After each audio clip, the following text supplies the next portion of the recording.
The June 17, 2024 meeting of the Jackson County Library District Board is called to order. May we have a roll call, please? Yes, we have present board members Brown, Here. Young, Here.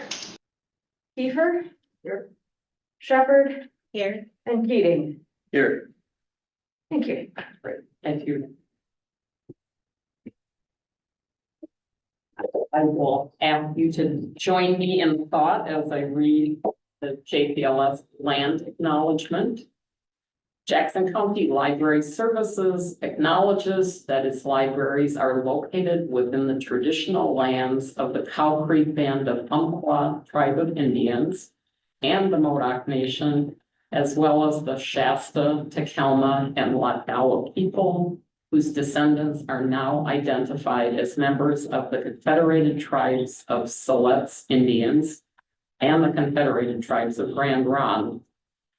We take this moment to recognize the indigenous peoples whose traditional lands are where residents of Jackson County live today.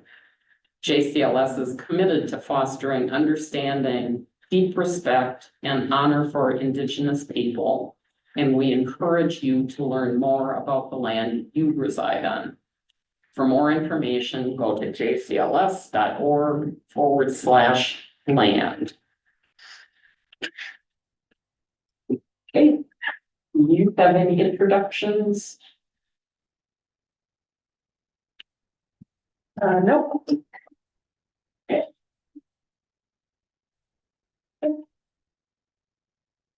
And welcome to everybody that's here. Welcome staff in room, staff on screen. Public, I can't necessarily identify who's who up there, but anyway, any amendments or changes requested in the agenda? Okay. If somebody would like to make a motion to approve the consent agenda, please. I will approve.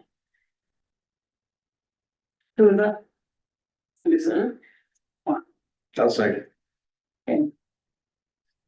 we have a motion and a second to approve the consent agenda.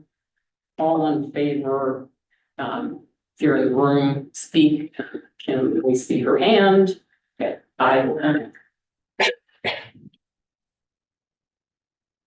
okay.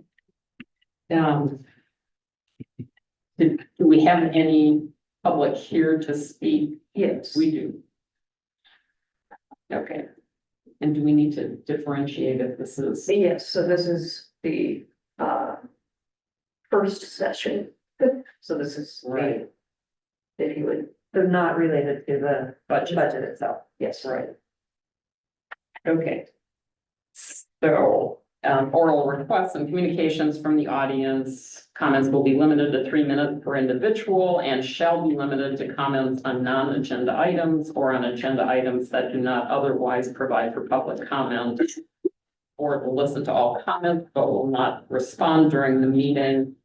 And again, to draw attention that there is a separate public hearing relative to the budget. So do we have anybody in the room that is here to speak on a matter other than the budget? Yes. We do, okay. Come forward, please. So, right off the bat, before we get started, there's no possibility to get 5 minutes instead of the 3, just to be clear. That's up to you. That's fine. 5 minutes. I think we're okay, sure. Okay. Well, I'm gonna go ahead and start. Okay. Okay. Please. Okay, well, thank you for having me this opportunity to speak to you. And my name is Cal Bays, and I am an employee at the Jackson County Library District, but I'm also a patron of the library. I use both the Ashland Library and I use the Medford Library. And I'm here today to speak to you as a patron. And with that said, I'm here to talk about the waterfalls and this water feature that came up at the end of the last month's meeting. And I was hoping to get some clarity here. So I wanted to make some points, and maybe in doing so, I'd like to, if I may, I have some copies of what I'm going to speak of today. Maybe you could pass them down. This is for you to look over maybe later if you like. But what I want to address is that I came to you a little over a year ago in May, and I talked about the water feature then. And I spoke about the public art that the feature is and how much it's adorned this library. Today I want to talk about, the first thing I want to talk about is that first meeting back over a year ago, I was addressing that facility maintenance really doesn't want to oversee the water feature that's out there. And they made this pretty clear because I was there one of the days when they opened it up. And as you know, there's a large turnover here in our library staff here. There is also in facility maintenance. The people looking down at the apparatus at the waterfall were virtually new people. They've never had to maintain the waterfall here at the library, even though I've been here almost 10 years and I've seen one facility maintenance person take care of it, you know, pretty trouble-free.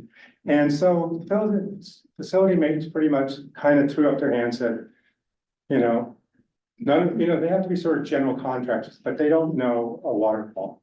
So they were throwing up their hand, and they're basically saying that it's broken. And I'm here to say that sometimes when they say something's completely broken, you know, it kind of begs something here. It kind of says, you know, if the association that it's broken, what is the causation of this break? Okay.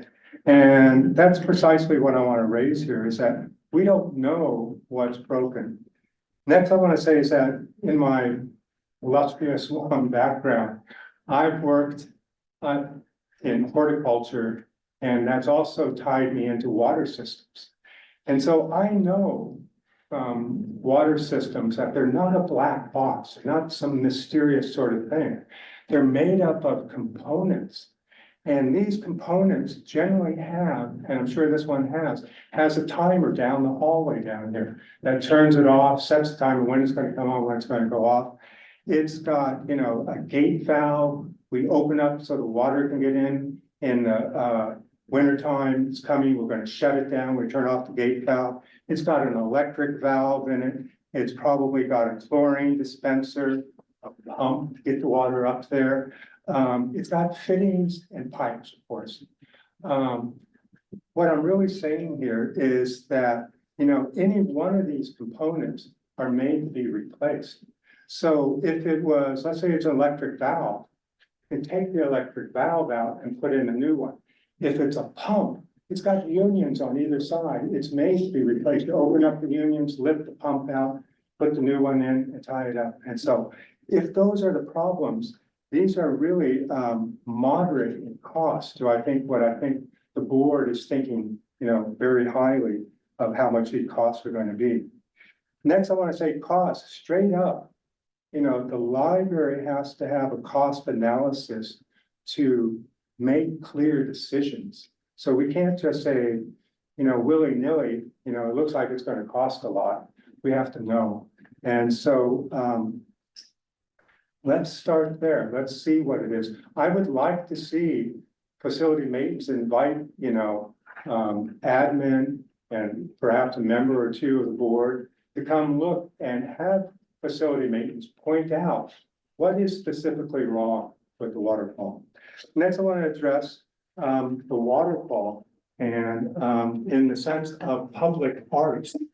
And what I'm about to show you here, and I have a couple of these. 5 minutes. How much? That was 5 minutes. Okay, then I'll leave you with this. Could I have another minute? Just to finish? Okay, thank you for that generosity. Anyway, you can pass this on too. This is public art. This is us in the front, but what I'm trying to point out is that this public art feature, which we are one of many, is associated throughout the Northwest. Here's CTAP showing the same artist that put up our water feature here. There's other ones in Salem. There's a memorial to fallen firefighters, and it's done by the same artist. This is public art. And also, we have to understand that public art, who owns it? The artist owns it. And that also means that the artist has copyright infringements there, and it's plus 70 years on this. So it's not just the library who's making the decision here about the public art. The artist also has copyright delved into this. So I think we need to consider those things. And then on the back of the paper I gave you, I'm really asking, can we have some answers to the following? That the water system, we get a cost estimate on it. I'm afraid that's been another minute. Okay, thank you again. But if you could look over the back part, see what the costs are, and also get some answers to of why we shouldn't have the public art. Thank you. Thank you for your generosity. Thank you. Thanks.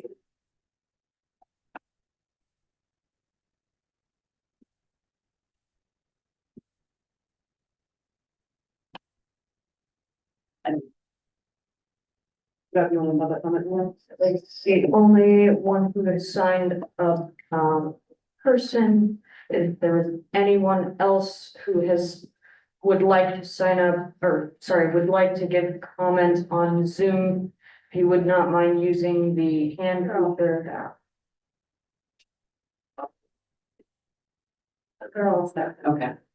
not that you can't speak during public comment, but Right. I do recognize everyone. Great. On, next is the library director's report. It's very made. I would like to invite Area Manager of Programming and Outreach, Carrie Fernie Ross, to come forward to tell you all a little bit about the summer reading program that kicked off a couple weeks ago. And then Kristen is joining us virtually to help me out with this. I know I saw her name up there. Yes. Love the graphic. Oh, Very cute. Ryan. And I've seen at least one of the t-shirts with it on. Oh, yes. Very cool.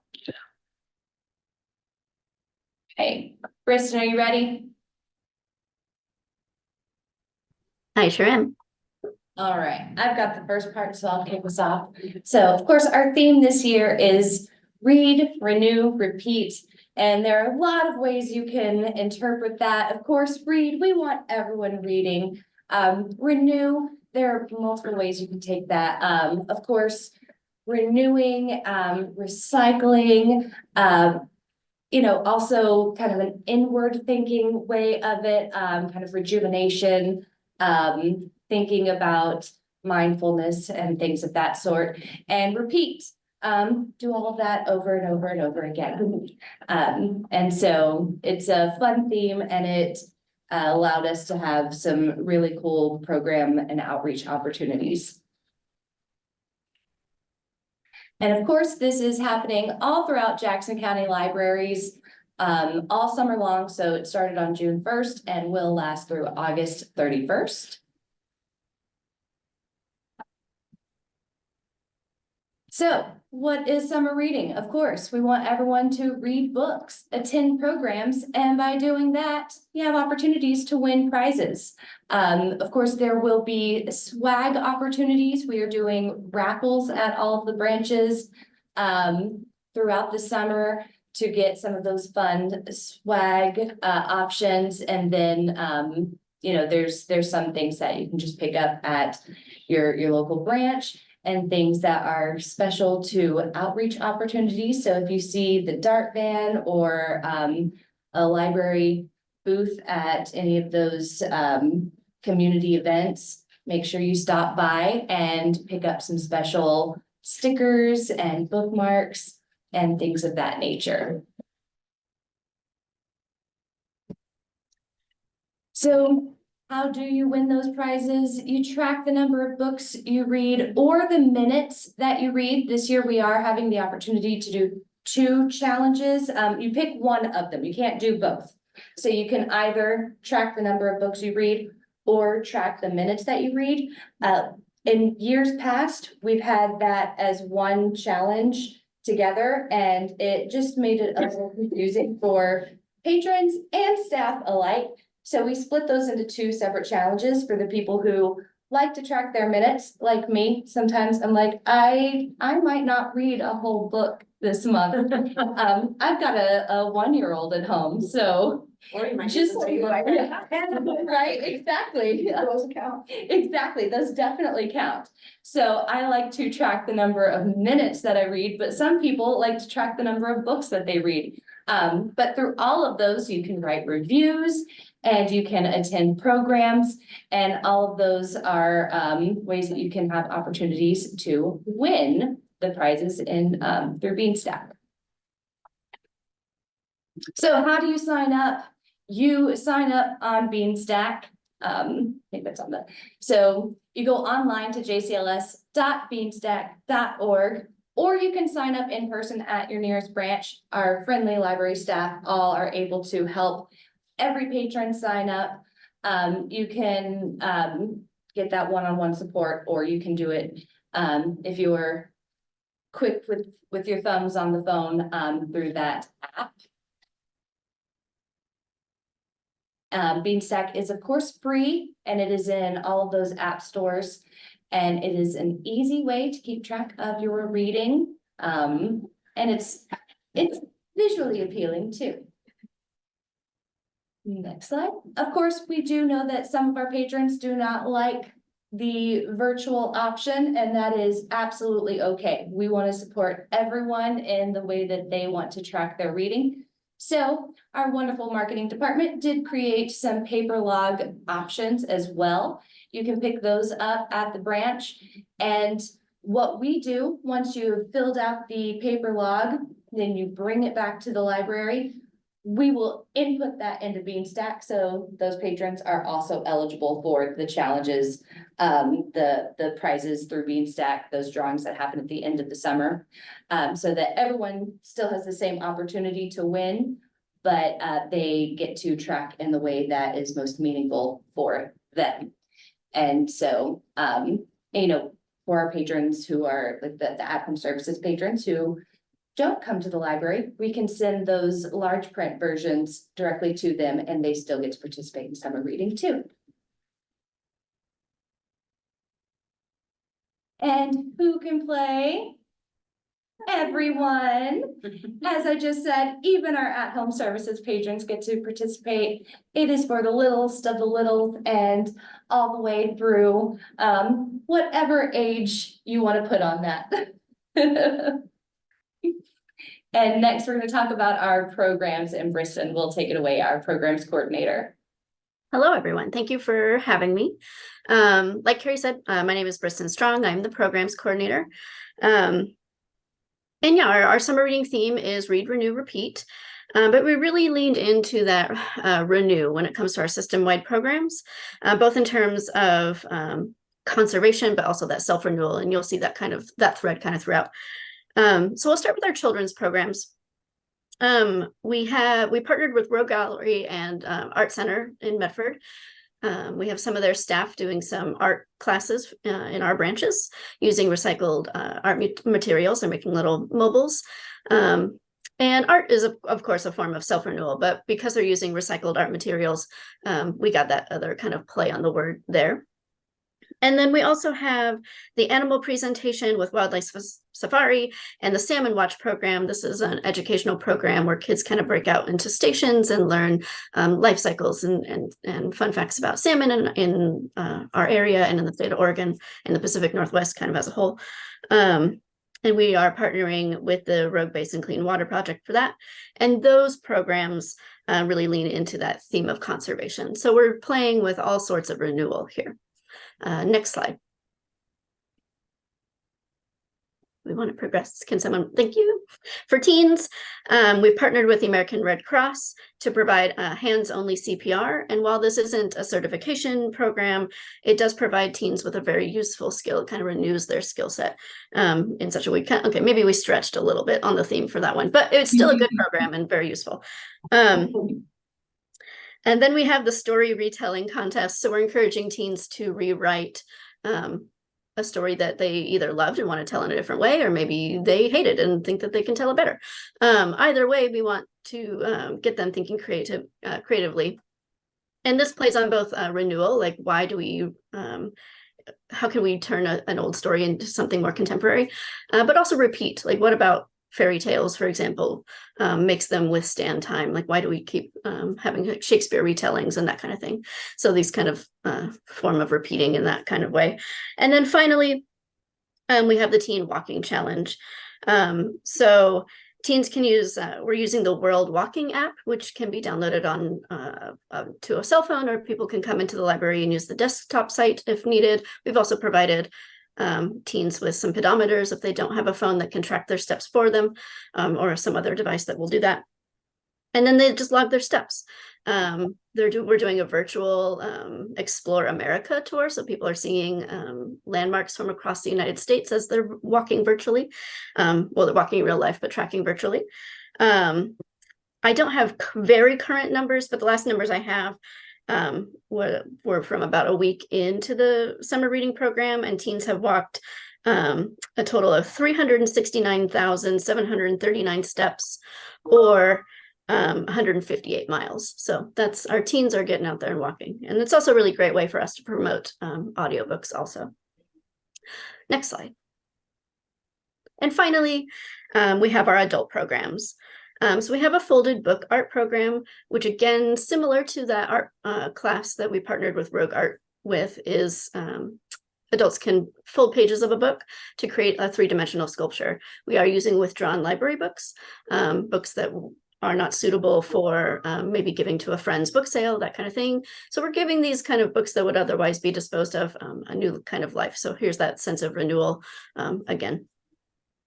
And then we have, we had local Oregon author Dan Shryock talk about his newest book, which is called Cycling Across Oregon.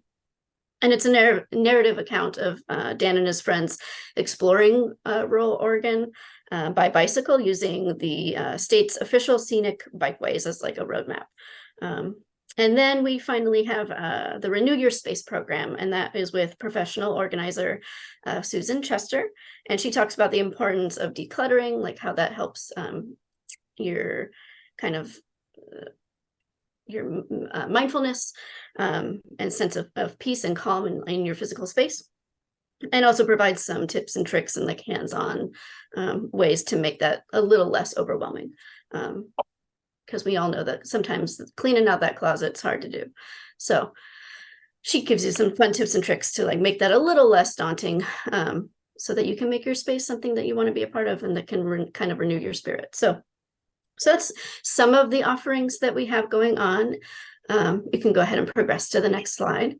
But we also obviously have so many other amazing programs happening this summer, everything from marionettes to didgeridoos and more. So all of that is in our event guide or on our web calendar. 686 programs this summer. Yeah, something like that. Like that. It's a lot of programs.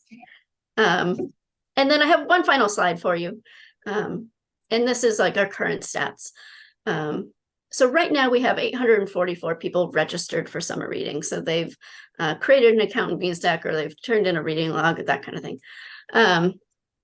603 active readers. So these are people who have logged a book or an activity or minutes or something like that. These are, they didn't just create an account, but they're also actively participating. Right now, our patrons in Jackson County have read a total of 3,868 books. And 58,410 minutes. And our most logged book right now, and it's always a picture book, it's always a kid's book, that's not unusual, is Just Try One Bite by Adam Mountspach. And I just thought that was kind of a fun fact, so I would share that with all of you. I think that is all that I had. I think our next slide is just, yeah, if there's any questions. You can learn more here. I would just make You a all quick know. comment. You all know. The Eagle Point branch had in our display case right now has a display of folded book art. And the speaker was there on Friday, Dan, and he's a great speaker, so if anybody's interested in hearing him, did a nice job. So, and it was wonderful that the event guide came out to people that get the Rogue Valley Times. Yeah. So, a number of people at the last Friends meeting I attended had received them and were excited about that, so. Great. And I just have one thing I want to hand out to you all. This is a flyer for our upcoming Libraries Are Timeless, the JCLV 10th anniversary celebration. So you know all about it, but I'm going to give you one anyway. She's on our planning committee. But this is, consider this your official invitation. I wanted to have something snazzier, but, you know, time gets away from us all.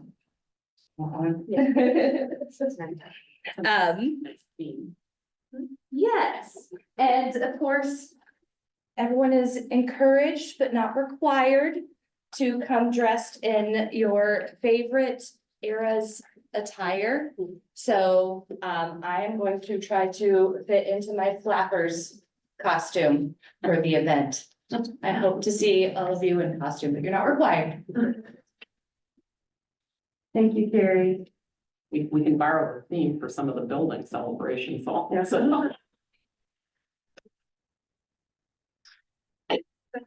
for the highlight, I do a couple things from the report. We did have a volunteer appreciation reception in May. Now I just forgot. Yeah, it was in May. Just recognizing the work that our volunteers provide at our libraries, and that was well received, and several of our volunteers received either a recognition for their outstanding service and or for the number of years they have been volunteers for the library. So we have quite a core of some very dedicated volunteers who have been with us for many years. It was also Star Wars time with May the 4th be with you. Both our Eagle Point and our Central Point branches had some fun events, and dueling was a hit at both of those events, I believe. And I also just want to point out, we do have started adding more things to the library of things. And when I saw the photo of that cat, I was a little creeped out, so I have not checked it out. I wanted. Whew, I thought. not sure what my dog would think about that. But anyway, it's great to see some new items coming into our library of things. And then finally, I just wanted to highlight, well, two more things actually to highlight. We did work with the city of Butte Falls, or town of Butte Falls, for a memorial plaque for Joy Kailika. And fortunately, she passed away just about a month before the installation was planned, and we had hoped that she would be able to be there to see and be a part of the celebration. But the memorial service for her was held the same day, and then people slowly came over to the library to recognize and honor all that she gave to that community and did for that community. And then the last thing I want to highlight is that we are in the final month of our challenge to increase our circulation by 25% over last year. And our goal this month is to check out 125,000 items collectively. And as of yesterday, June 16th, we are at 43%, which means nobody should leave this library without a nice big stack of new books to take home with you. Any questions or comments on anything else in the director's report?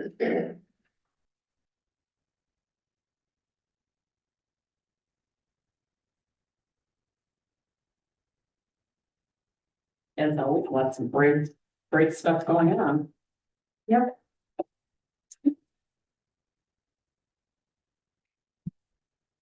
Also interested to see that Rogue River is adding the Pause to Read program, which Point as well successfully. Oh, and Eagle Point does have a new HVAC, Yes, so. happy. It's time for the cold spell last weekend. It'll come in deep this morning. And the hot spell that's coming. Yeah, yeah, it's not gonna be too far behind, yeah. Okay. Any questions? Will we move on? Okay, thank you. Welcome. Okay, Jenny, in person, it's been a while. No physical report this month. Sorry, I didn't get that to you. But I just wanted to stop in person and say hi. And also wanted to let you know that we're ending on a high note. I think last month I gave you a report of some of the numbers. It's still looking good. We've gotten a few more donations in since then, though it's a slower part of the year. We have, I was hoping to have some folks to introduce to you tonight, but it'll probably be next month that I'll be able to introduce our new board members. We have a few. I won't go through naming them and everything yet. We'll just introduce them next month, but I wanted to let you know that we're getting some new board members, and they are really, I'm really excited about each and every one of them. They're really engaged and really excited about the foundation and fundraising and supporting the library and enhancing the services that we have. So very excited to let you know that. On the boring side, we're in the middle of similar stuff, budgeting, strategic planning, and working on finding an auditor for ourselves. Now that we're a component unit of the library district, we're looking at that a little more thoroughly. So we'll be working on that tomorrow evening at our board meeting. Those are all 3 hot topics if you want to come and join us. On a more glamorous side of things, I got to present with our library director, Carrie May, at the International Public Library Fundraising Conference in Washington, DC, just last week.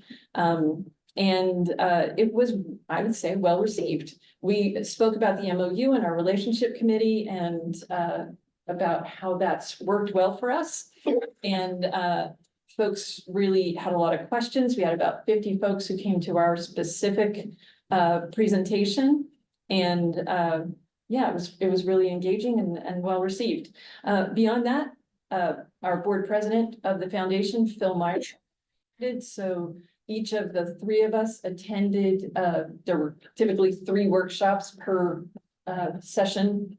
And so we each took different ones, and I hope that in the future, the 3 of us at some meeting will be able to present some of what we learned from that together. We haven't had a chance to download that all entirely together and be able to present it to you, but I hope we'll be able to do that in the not so distant future. In fact, Phil was so impressed with our presentation that he requested that we take out the introduction part of who we are and such and present it to the 2 boards. So I suspect you will see a little bit of that in the fall. Yes, when we gather. we're trying to plan the joint meeting of the 2 boards together again. I think we did that in October last year, and that seemed to be perhaps a good time frame. So we'll look to try to plan that again this month. So any questions about the foundation that I can answer for you? Well, thank you again. Good to see you. Yeah, thanks. Good to see you. Okay, April 2024 financial report. Heather, welcome. Great. Sorry I missed it last time, but that was the big financial report. That was a quarterly one. This is just since that last month. So this is year to date, April. And there really wasn't a lot of change since then. I think everything's trending as expected. The revenues we're doing really well. We're at 103% of budgeted revenue. Obviously, we received the majority of that in November. So this has just been, we've been able to collect a little bit more than we anticipated on some prior year uncollectible amounts. So that's been great. Investments are doing really well as continued. Obviously, interest rates are still looking pretty good right now. So we are way over forecast by $318,000. Actually, some of that will be reallocated across to the grants fund. We just haven't gotten to that piece of reconciling yet in finance, but that will happen before year end financials come out. As far as expenses go, for the overall budget across all funds, we're at 65%. That has been expended. The general fund is at 79%. And with only 2 months left in the year, we expect that we will be probably right on target at the end of the year. There's a couple little notes here, just identifying the same information that's in the financials. Personnel costs are 83% at end of April, which is also right on track. And we just did a really big reconciliation of all of that. I feel like that number is looking pretty solid and perfect right now. So that should be, again, right on budget at the end of the year. Library materials coming in at 77%, and we just also reconciled that, so we should be on track for the end of the year. And everything else is at about 81%, which is also on track. The grants revenues are at 324,000, which is 108% of forecast. So also doing well in that area. There probably won't be a lot more coming in before the end of the year.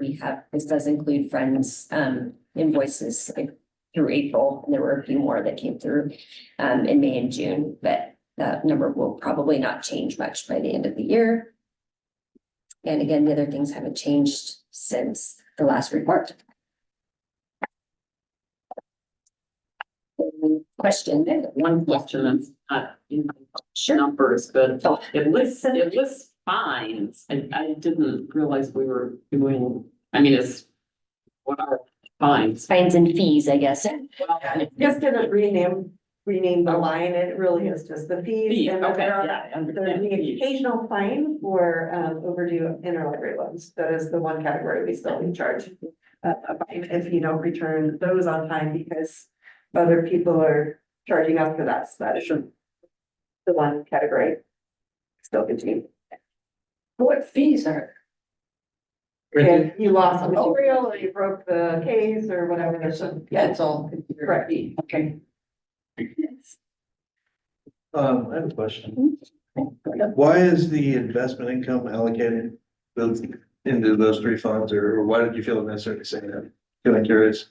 Oh, so Is that because, normal? yes, there's a normal allocation that goes to, if you look at, I'm sorry, did I do the wrong? So of the grants fund, we had a budget of $30,000 for earnings on investments in the capital improvement fund.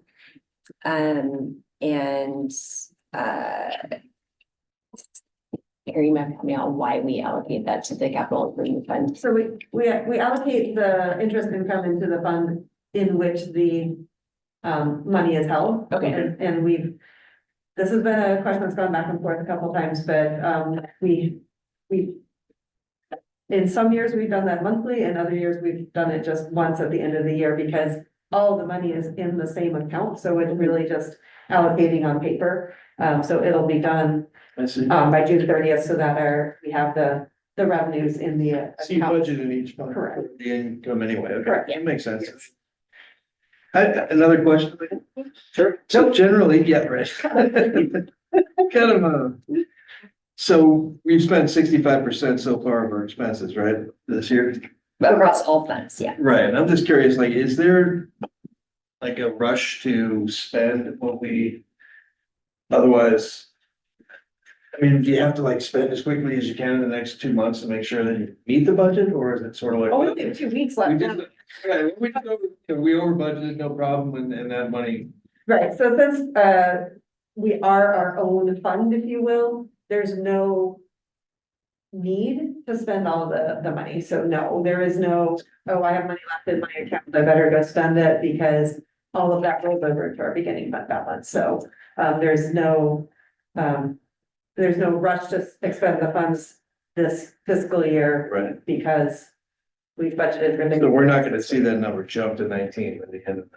Correct. Okay, good. A big portion of that, just to point out, is the capital outlay from the capital improvement fund we had budgeted $2 million and we've only spent 45,000. So that's really what's bringing that expenditure amount down to 65%, because that's such a 2 million, such a huge Right. piece of the total Yeah, budget. so I think more accurately, if you're looking at the 79% of budgeted has been expended in the general fund, that's probably the most accurate, Yeah. that's the most likely to get closest to 100%. And so this was as of 2 months left in the fiscal year, now we have 2 weeks, right? So we're pretty close probably right now. Yeah, I haven't run those numbers to date, but nothing has been pretty consistent. Most expenses have been right on where we expected. And we did make a general, expense freeze, if you will, at the, May 20th, around May 20th, so that we have opportunity for things that are ordered to be received and invoiced prior to June 30th, so we can, kind of have a clean end to the fiscal year. That has been a practice for some time, as I recall. Yes. But we did change our parameters for ordering materials for the collection, because in some years there's been this gap of about 4 to 6 weeks when we're not ordering new materials, and patrons are like, but that book comes out on July 10th, why can't I have it on July 10th? And so we've worked with accounting and collection development so that there's a more smooth transition for that, and so that there's not that big gap, because not only do patrons expect books when they come out, but it also has meant that in August we have overfull new shelves, because there's 2.5 months worth of books that are showing up. So we're excited to have that be a little bit more smooth process this year. Makes sense. Any other questions, Cam? Any questions on your side? Take that. Thanks. Thank you. So you can probably stay there. I would say, do you want me to since say? the budget- Well.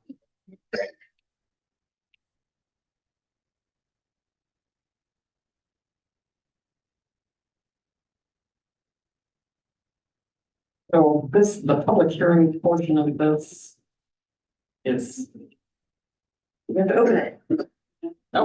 yeah.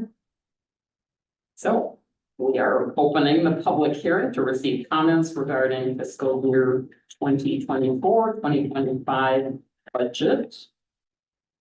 And so primarily looking for, I don't think, we don't have anybody in the room, right? There's no sign-in sheet. Eric has raised his hand Oh, okay. virtually. Eric, you are welcome to speak. Nice to see you. Nice to see you too. Can you hear me reasonably well? We can hear you. Okay, thank you. Good evening, Jackson County Library District Board members. My name is Eric Jura. I live at 4755 Cloudcrest Drive, Medford, Oregon 97504. Very pleased to be with you this evening. I'll open with one comment. If things go as planned, as I understand it, this evening, you will be remembered as the first board to raise taxes in the history of the Jackson County Library District. Just thought I'd point that out. On a serious note, I just wanted to tell you that I am in favor of passing this budget, including the increase in the tax rate.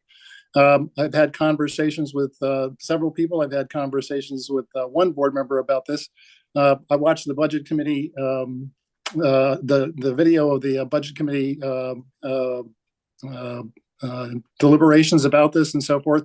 A little bit difficult to follow, but I got through it. And then I also had a good conversation with Carrie May. She straightened out some of the things that I didn't understand from the meeting and so forth, and filled in some background. So I very much appreciate that. I think this is a very important decision for you. The decision to go forward as you plan to do with the approved budget, I think is the right one. There are a lot of factors to consider. It seems as though, from my perspective, you've considered all those very carefully, and you've had a good discussion. So I would simply say, I'll offer my support for what it's worth, and wish you very good luck, and hope that the funds that will be made available will allow the district to continue to do the fantastic work it's doing, and maintain the expansion in services and those sorts of things. So just want to say that, and I'll mute myself now. So thank you very much for the opportunity to speak to you. Thank you.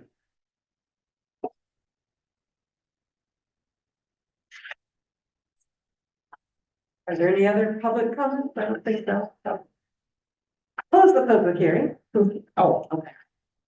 So public hearing is closed. I don't see anybody else there.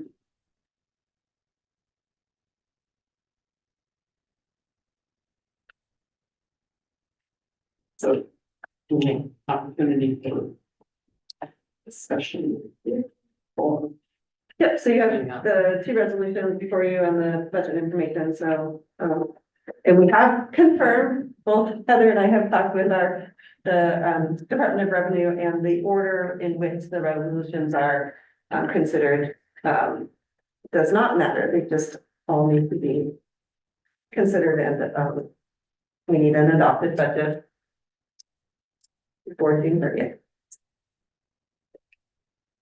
so if we could have a motion to approve Yes. resolution 2024-06, adopting fiscal year 2024-2025 budget and making appropriations. Board members have copies of those documents I'll on move it hand. forward. Yep.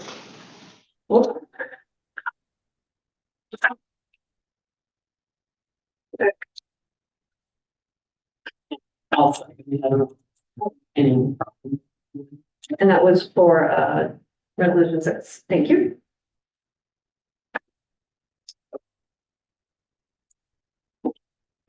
So, any discussion?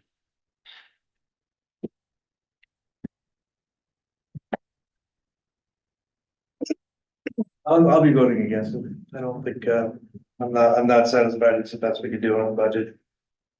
And I'm not happy about being a member of the first board to increase our taxes.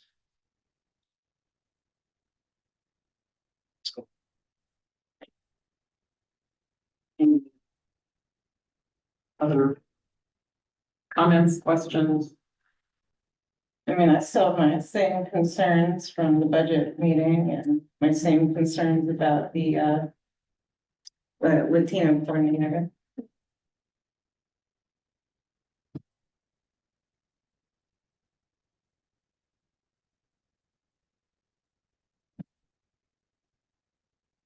I mean, that would help me. I don't know how people feel about that, but just a concern about the FTE in general. Because it's also a position, but we are increasing from 143 to 145, or I think it was what, a 2.5 increase? Just under 3. Oh, 2.75, I think. Yeah. Just still concerns for our budget. It's not reflected here. The budget forecast is in our packet. Yeah, because it doesn't show our shortfall, and I think it's the 2026-2027 fiscal year. And that's, yeah. And it's after increasing the mill rate, so I do have concerns about that, and not all of my constituents were happy about the mill rate increase, so I want to assure them that we're not gonna be asking for money again. 3 years or.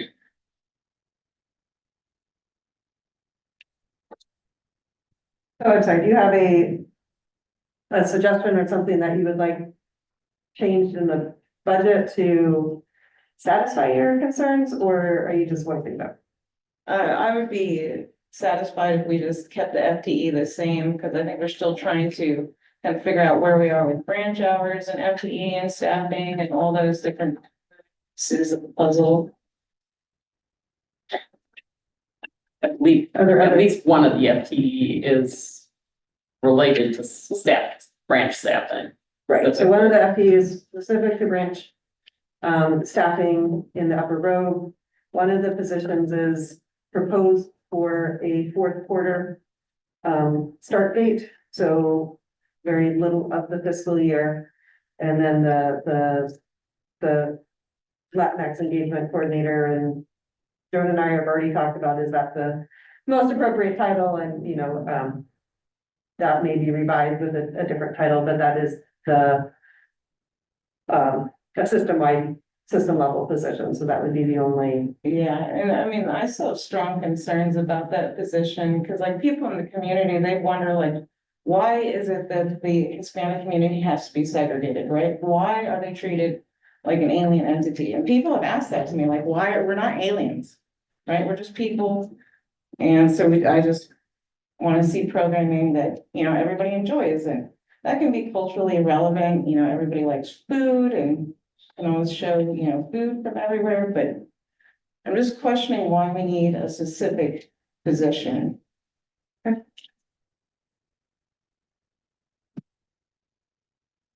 You amend to pass the budget without the lieutenant's engagement coordinator or the selection librarian, that would drop it by 2 FTE.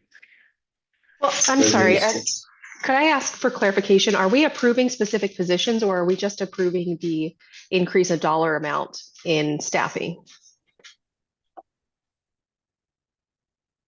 I believe it's the budget and then the tax amount. So no, she's asking, you're not approving specific positions in the budget, you're approving a dollar amount to be spent on personnel. Right, is the question It's question 4, I think. for us, for you and for us. So yeah, so how we got at the number of the personnel costs is with the positions that you see listed here. So Kim's asking if the board itself is approving specific positions or the dollar amounts associated with them. Is that your question, Kim? Yes. So are we saying, X dollars goes towards staffing, or are we saying X dollars goes specifically to XYZ positions?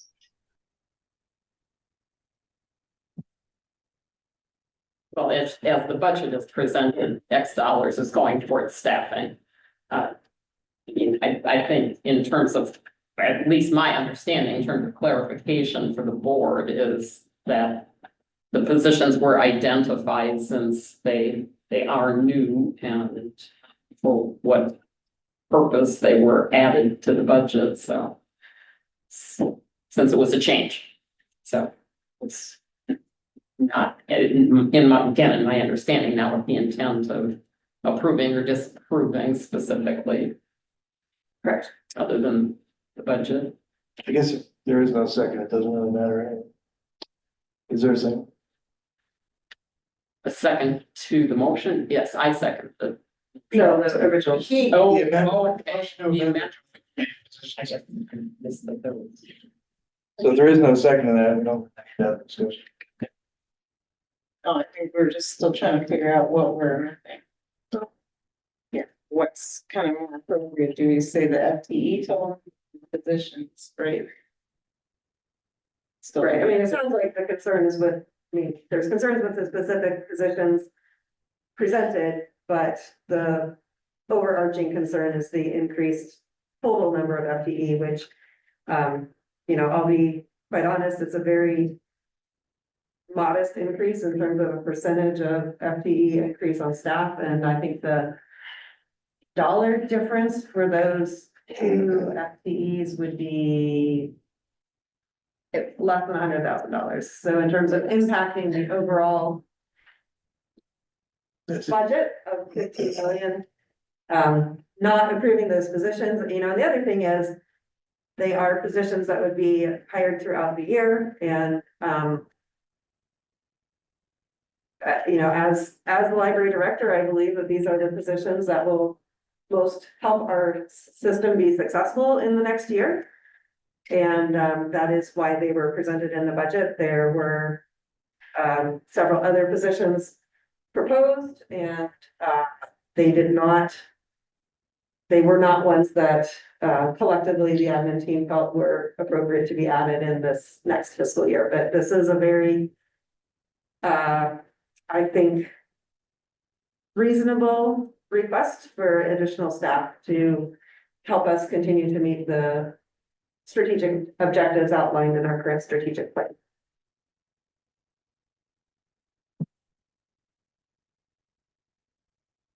I'd be worried about putting this coordinator forth if there's any indication that the Latino community would not really appreciate it or be adverse to it. But there are things in the strategic plan that call for reaching for additional outreach to the Hispanic community and to providing more bilingual staff and it and just increase the engagement. So it does seem to me to be within the strategic plan goals to add. I guess what metrics though, because like, how do you know that they're not being engaged or are being engaged? There aren't any real, specifics to what this position would do, or the fact that it would be another Latino that would be hired for it. I have serious concerns about like segregation and, because, I'm from Texas, so we have a very bilingual culture just naturally, but I want to make sure that, that's kind of direction that we go as a culture, and I don't necessarily see that with that position, again, I just want to see programming for everybody, right? Libraries for all, so I'm not understanding.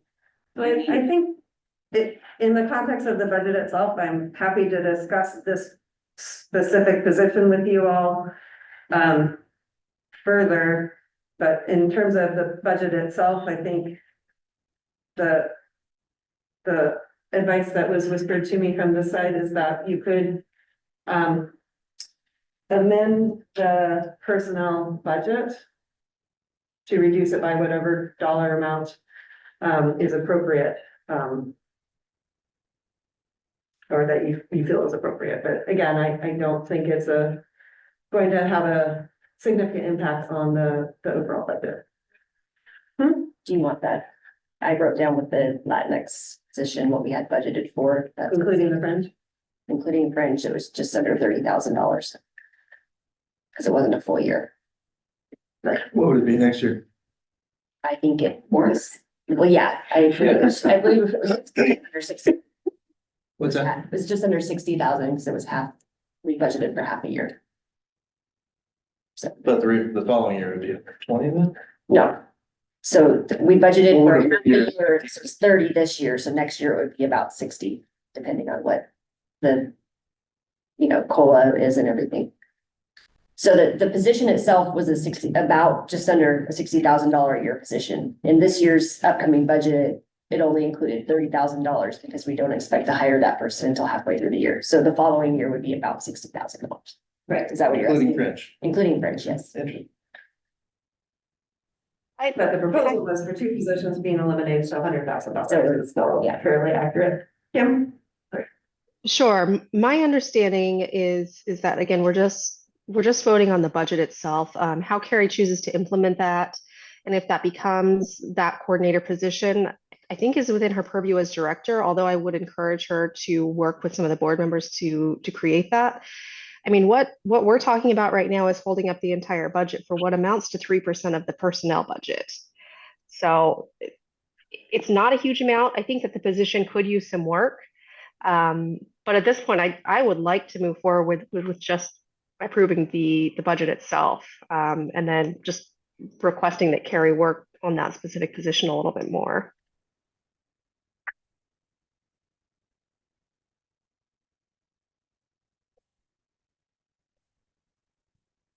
Any more discussion? We have a motion and a second. People feel ready to vote. We can do that. So, anyway. Yeah, motion relative to resolution 2024-06. All in favor. I have to do a roll call. Okay. Resolutions require roll call. Yep. So we're Moving on to the vote. Okay. So Director Brown, yes. Director Young, Yes. Director Shepherd, No. Director Kiefer. Yes. And Director Keating. No. Majority passes 3-2. I do have a correction to the resolution, sorry.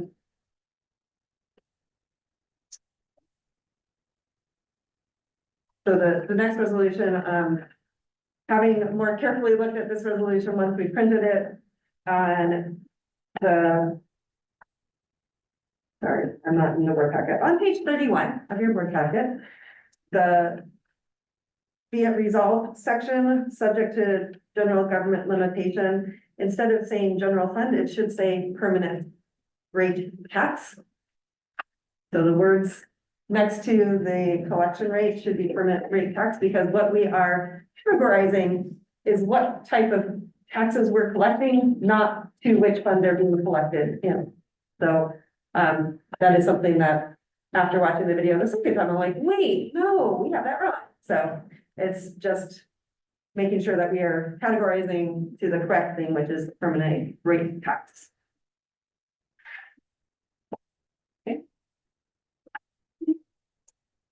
Okay.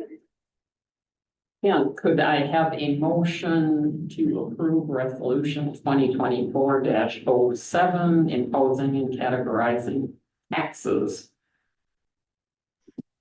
So moved with Carrie's modification. I'll second.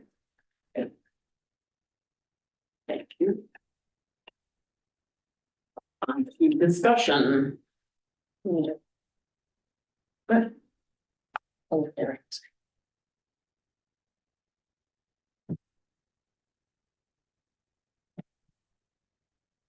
Yeah, again, I'll be voting no on this. I don't believe it's necessary, and I don't believe it's necessary to do it in the full 15% increase. I think it could be done incrementally. And I believe it could be, you could survive another year and decide this next year. I don't think the environment's right now to raise taxes, but I believe I am outvoted on this, so.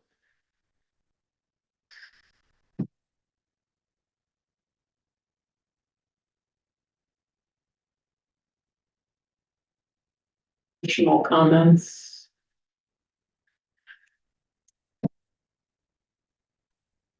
Roll call. Brown, Yes. Director Young, Yes. Director Shepherd, Yes. Director Kiefer, Yes. and Director Keating. No. Majority approved.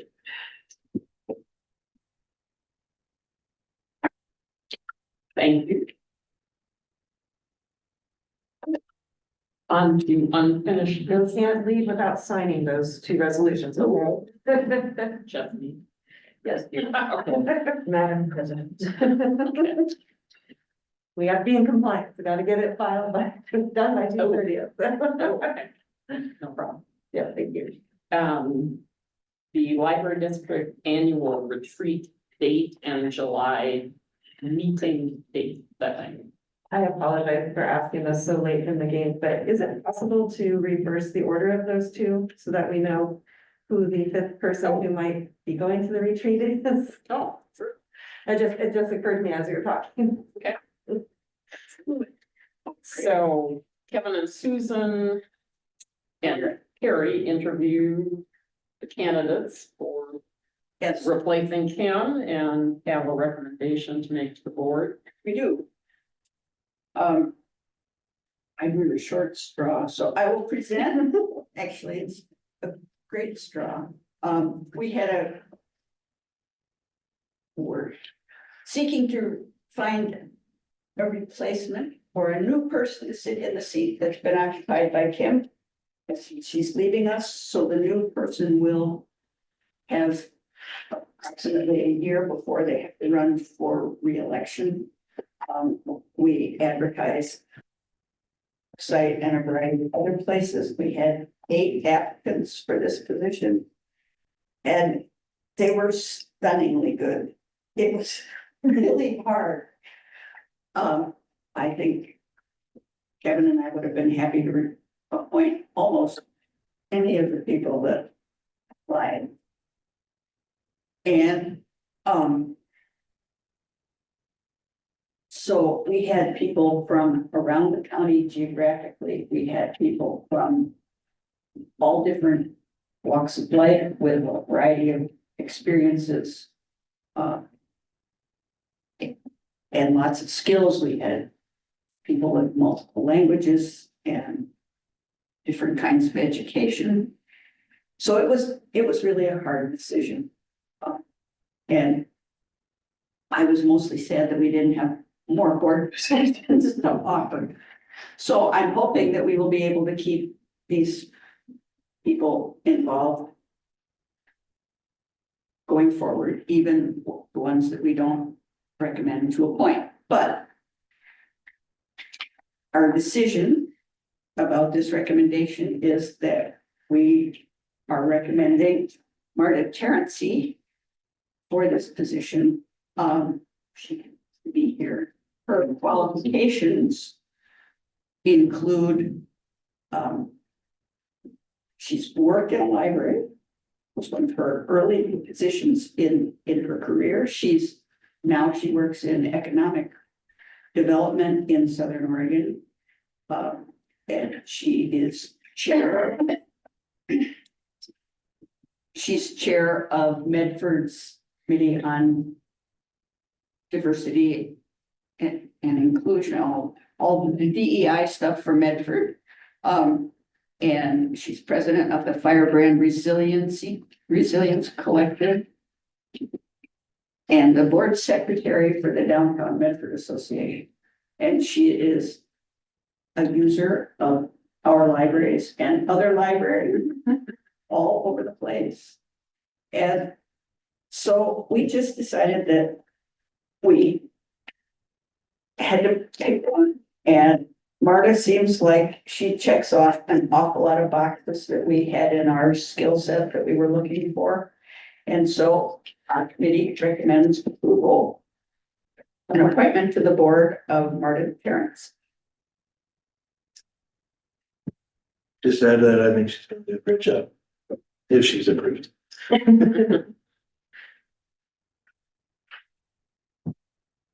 So you'll need you want to turn that into a motion? I move that we appoint Marta Terrence as the new board member to replace Kim Young, to complete Kim's term. I would love to third that. It's a cheap vote. Oh, third. And this we can just do a standard vote. Yes, Okay. So, are there, does anybody have any questions or comments or? I think that's a great fit. I was not a part of the interview committee, but I have worked with Marta in various community capacities, and I think she brings a lot of great energy and a lot of good expertise. So I'm pleased about that, and I hope to work with her a little bit over the next month to get a smooth handoff.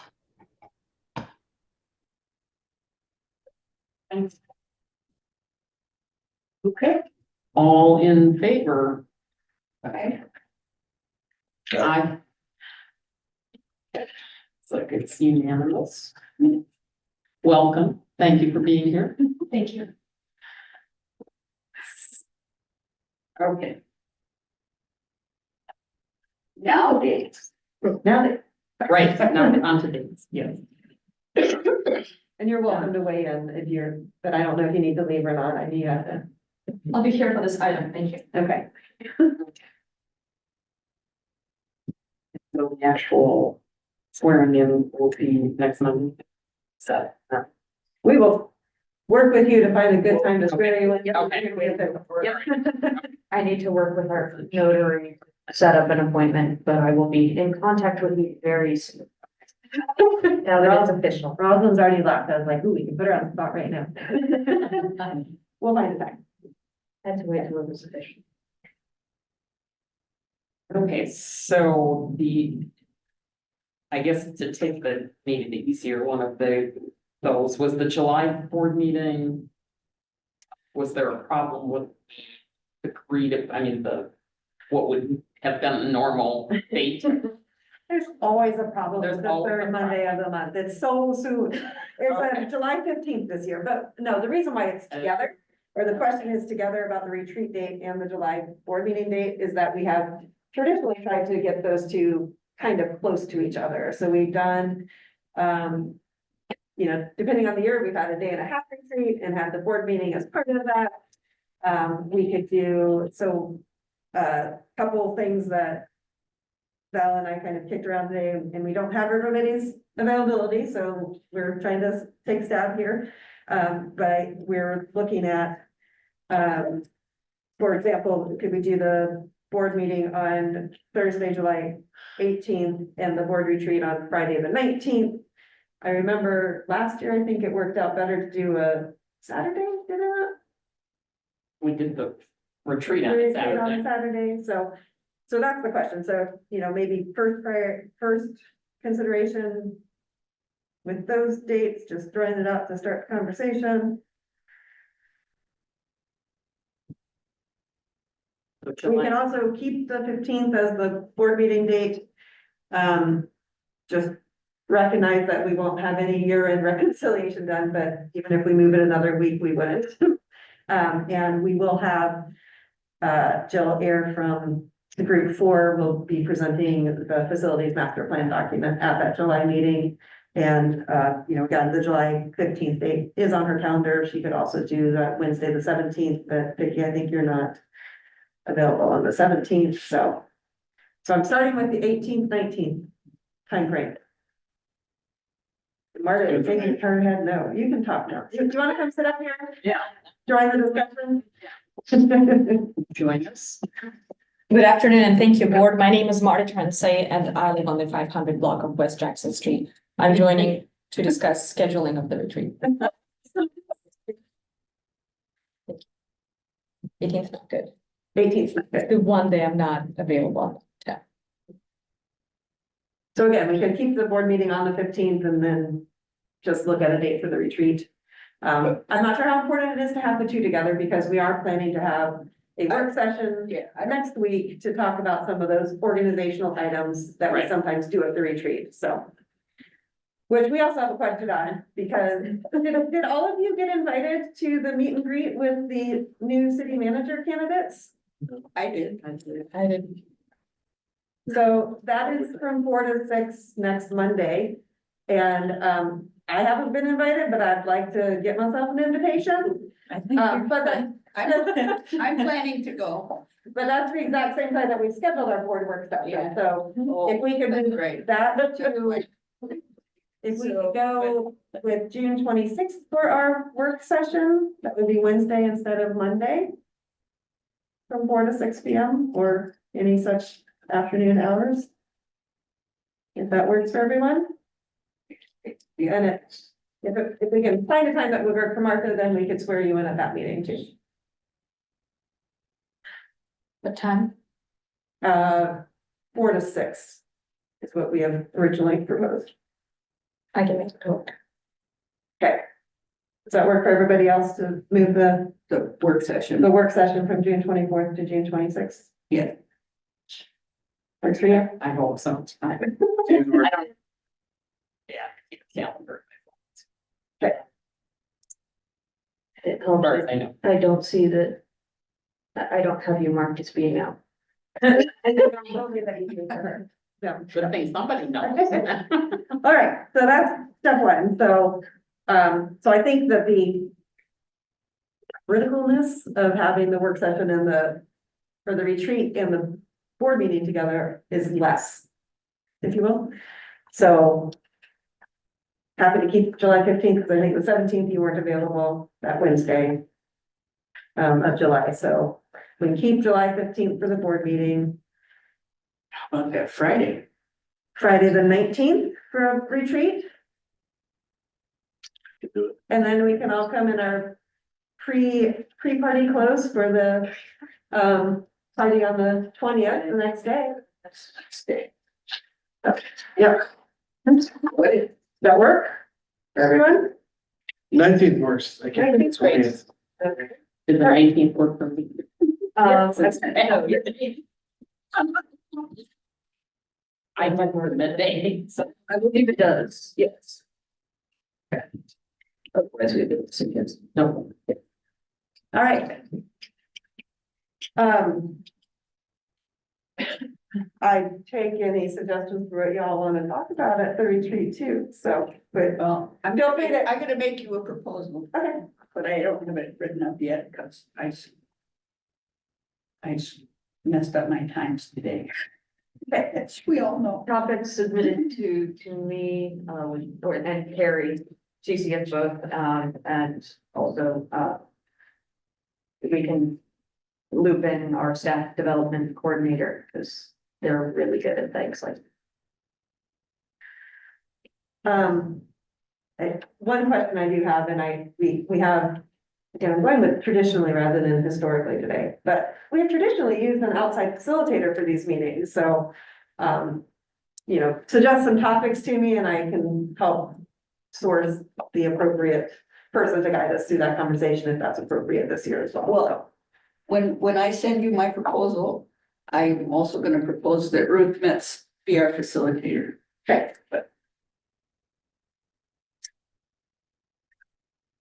Okay. That was easier than I expected, so great, thank you all. So we'll have our regular board meeting on July 15th. And then we will have the work session not work session, annual retreat on the 19th. And are you another question? I'll follow up. If the facilitator suggested by Director Kiefer is not available, I'm happy to assist in liaising with local foundations that may have a facilitator on staff that supports not-for-profit strategic planning sessions. Great, thank you. So, and her availability for the 19th would probably be important. Right. Yeah. And site-wise, are we looking at using Something glamorous. a brand? No. Something glamorous like one of our libraries? Yeah. It will depend on what spaces are available. Yep, so we've done libraries, one year we went to the Jackson Community Center, so some space where we can be uninterrupted and focused and all of that good stuff. So yes, we will do our best to find an appropriate space. Again, depending on building availability. Yep. Good stuff. I would just comment, I really like the idea of using one of our branches, if that's an option. Specifically, probably not Ashland or Medford. They're open every day. Well, and we've been to them. Bruce. We will, lovely. Yep, I will explore our options and that we have some of the nicest meeting rooms in the county.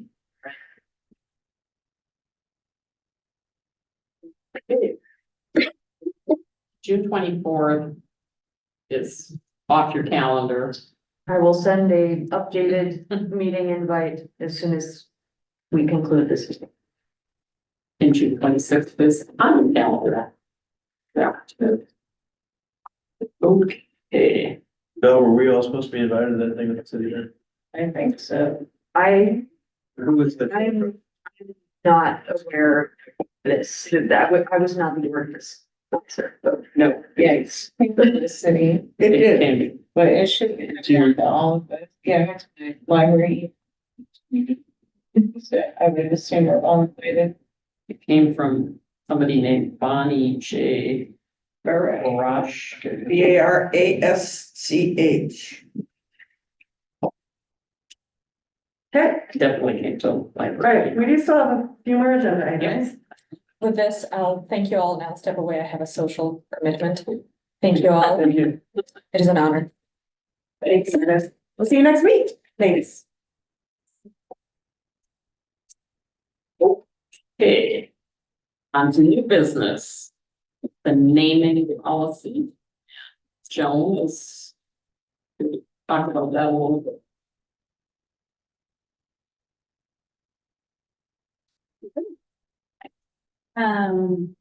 So.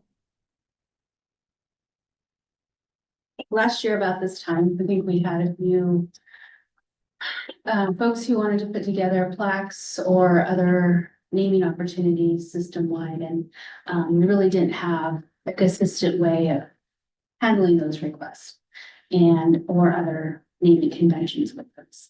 So along with Jenny, we put together a person team from folks around Jackson County. And we talked, we researched what the libraries did. We took a full inventory of all of our named items. And so we came up with a great policy that talks about the process of how you name. And it goes from naming guidelines, what the name should say. It goes to different types of naming opportunities like book plates, plaques, and donor tree walls, and as well as library interior and exterior spaces. And then we also highlight what we do for due diligence and also the duration. So when an item that is officially named runs its course through its useful life, like a bench would fall apart, then it's done.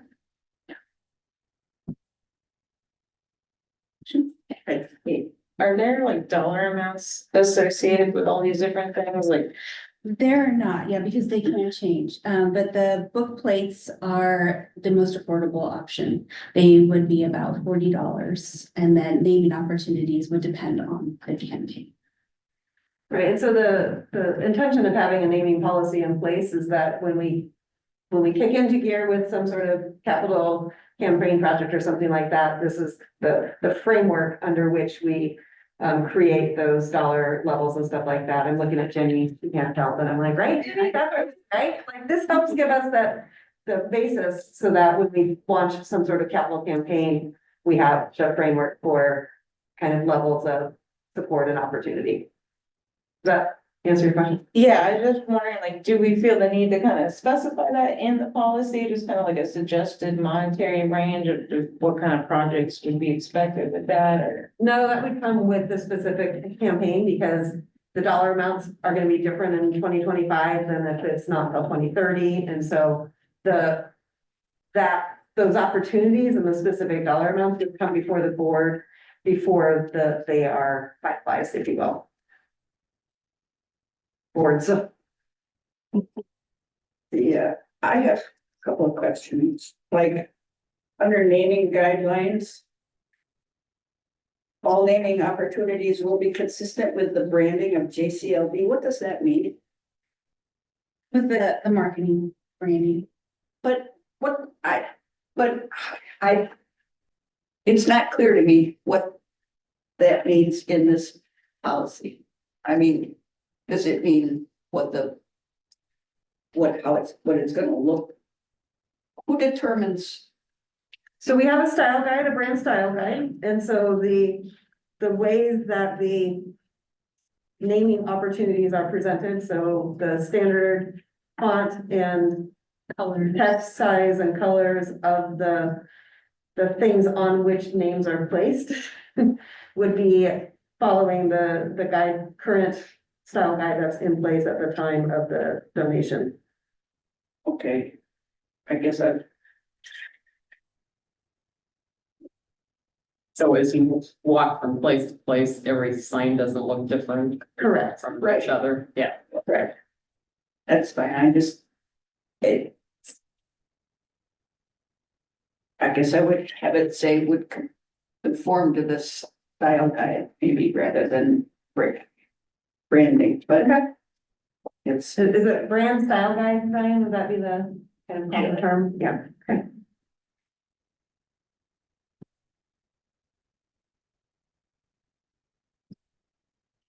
I mean, I had a bunch of editing things, but maybe that's not. They're not substantive necessarily, I guess. So. Just. Are there glaring typos? Because we definitely want to. It's not typos so much as. Plaques may be posted outside doors in buildings that a major contribution help build. I just think some of it could be worded better, but that's okay. I'll just. Okay. And I'm not sure if it's appropriate to mention here, the policy committee did meet and review this policy, so. Yes. Fine tooth. So, policy committee report is following this, it's in. Yep. Order, that was concerned.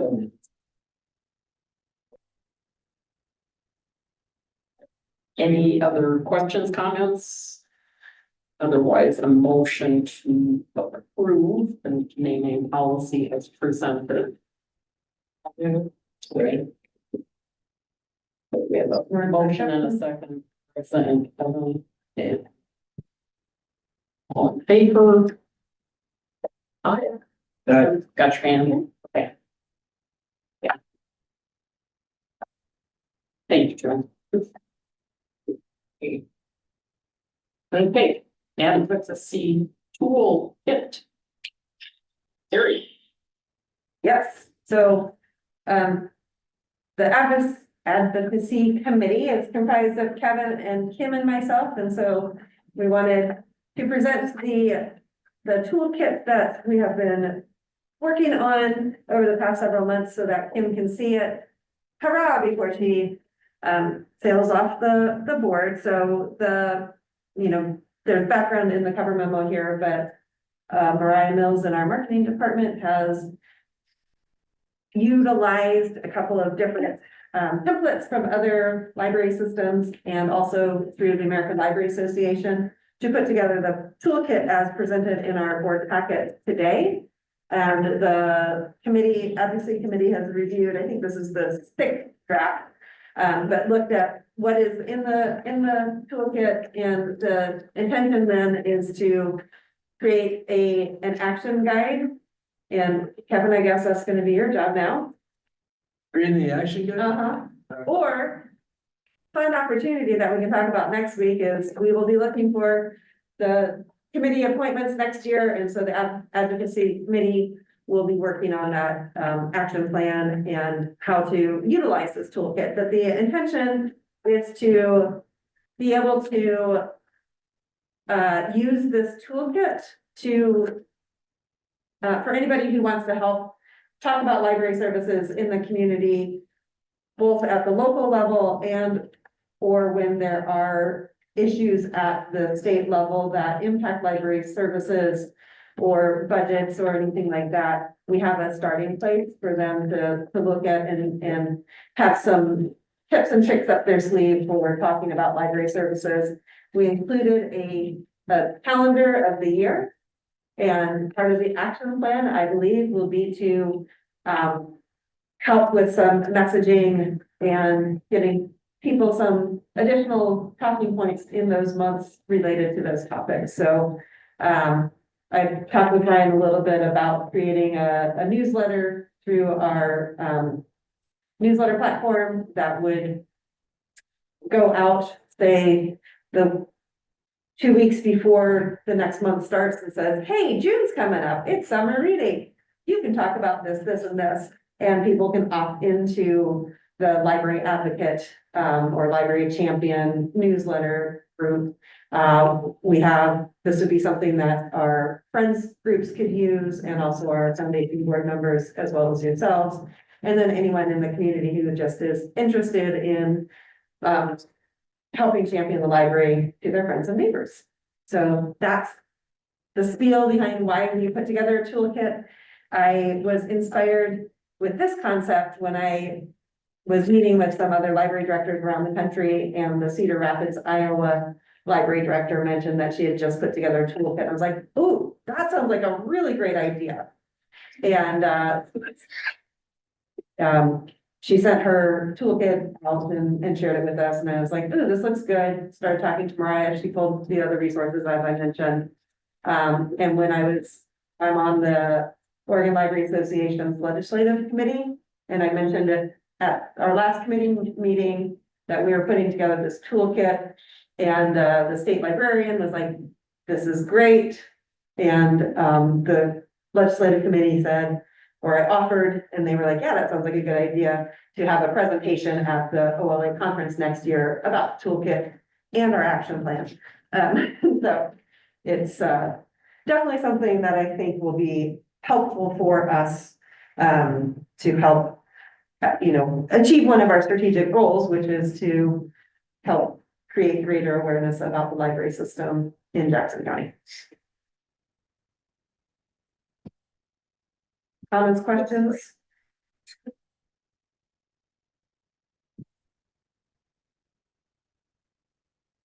Nice job, even readable for old people without glasses.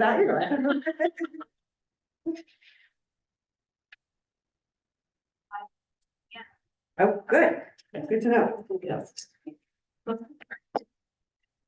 Okay, and we need a motion to. That's, it's not. No, I don't. No, it's just information. Okay, any other additional questions for Carrie about this? And I'm sure like every working document, it will be updated. Yes. Over time. So. Thank you, Kim, for your work on that. Here, and all the other folks that contributed. Okay, and I guess the only thing with the policy committee, we did meet and review the naming policy, and we did do that in person, and we did, I think, have the arrangement of items done different. We would have recommended approving the policy, so we didn't need to recommend that because you've already approved it, so.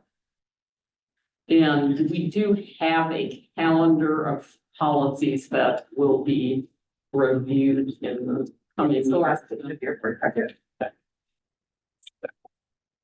If anybody wants to take a look at those.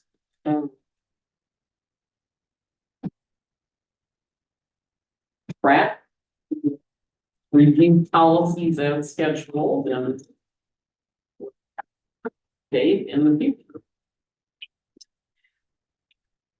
And I guess one final thing from myself, and I'm sure on behalf of the board, is a big thank you to Kim Young, who is hopefully for her attending her last meeting of this board.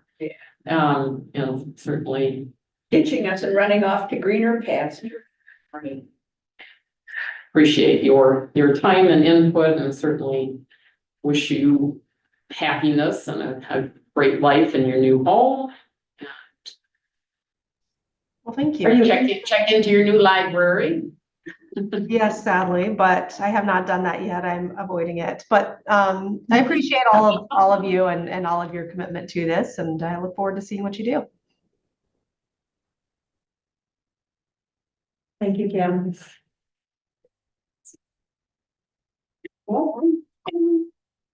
Last minute, anything I missed? Since we already adjusted all of the meeting dates, we're all good there. Okay, meeting is adjourned.